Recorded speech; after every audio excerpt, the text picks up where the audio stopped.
pas trop choqué par ça. Et quant au problème d'accueil, c'est vrai qu'on a plusieurs ouvrages. Il y a l'accueil est quelquefois en déshérence dans les commissariats, comme il l'est du reste dans les hôpitaux, dans les services d'urgence, où on voit des gens s'enfiler dans les couloirs sur des brancards ou autres. Alors pour embrayer tout de suite sur la politique carcérale, en fait, quelquefois on ne parle pas de politique carcérale, on parle d'aberration carcérale. Alors je vous ai dit pourquoi. Bon, la situation c'est quoi? À 1000 places près, il y a 50 000 places dans les prisons et il y a 60 000 personnes en détention. Voilà, ça c'est la situation. Et il y a 60 000 personnes en détention parce que quelquefois l'incarcération ça sert d'ersatz pour essayer de juguler les fléaux de la société quand la politique de sécurité est mauvaise. Et puis ça sert aussi de fourre-tout carcéral pour les mises en détention. Alors je vais vous dire, tout à l'heure on parlait de violence, on a aussi parlé d'abus sexuels. Il y a une affaire qui revient en mémoire, que tout le monde a en mémoire, et c'est l'affaire Dupont. Et je ne sais pas ce que peut raconter de plus quelqu'un qui est en détention depuis 2 ou 3 ans sur des problèmes d'abus sexuels alors qu'il rencontre le juge une fois tous les 2 ou 3 mois.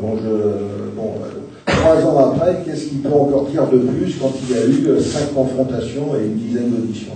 Donc cette détention provisoire, elle sert de pré-peine, en fait, son renouvellement est quasi automatique et elle démontre bien l'impuissance des pouvoirs publics en ce moment. Alors les maisons d'arrêt, la politique carcérale, c'est quoi? Il n'y a pas de politique carcérale, c'est une politique au coup par coup.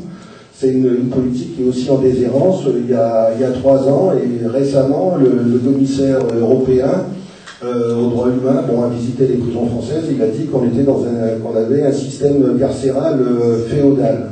Féodal, pourquoi? Parce que il y a la surpopulation. Parce qu'ils sont en détention provisoire, ont le droit à une cellule individuelle. C'est comme ça, c'est dans les textes, c'est dans la loi, et cette loi n'est pas appliquée. Parce que l'hygiène est défaillante. Aussi parce que dans les maisons d'arrêt, il y a des problèmes d'auto-mutilation, il y a aussi des problèmes de suicide. Aussi parce que quelquefois la vocation des surveillants de prison, c'est une vocation qui est incertaine et où on se rabat sur ce métier parce qu'on n'a trouvé rien d'autre, et c'est une profession qui n'a jamais été revalorisée. Et puis enfin, dans les maisons d'arrêt, eh bien, la peine n'a aucun sens.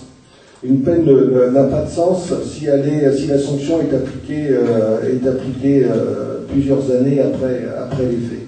Et elle n'a pas de sens si on ne pense pas réinsertion, si on ne pense pas réadaptation, s'il n'y a pas de dispositif mis en place pour les accompagnements, pour les sortants de prison, pour accompagner les sortants de prison et éviter qu'ils versent dans la récidive ou qu'ils deviennent SDF.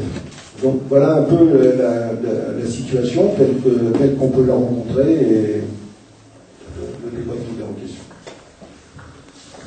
Alors, avant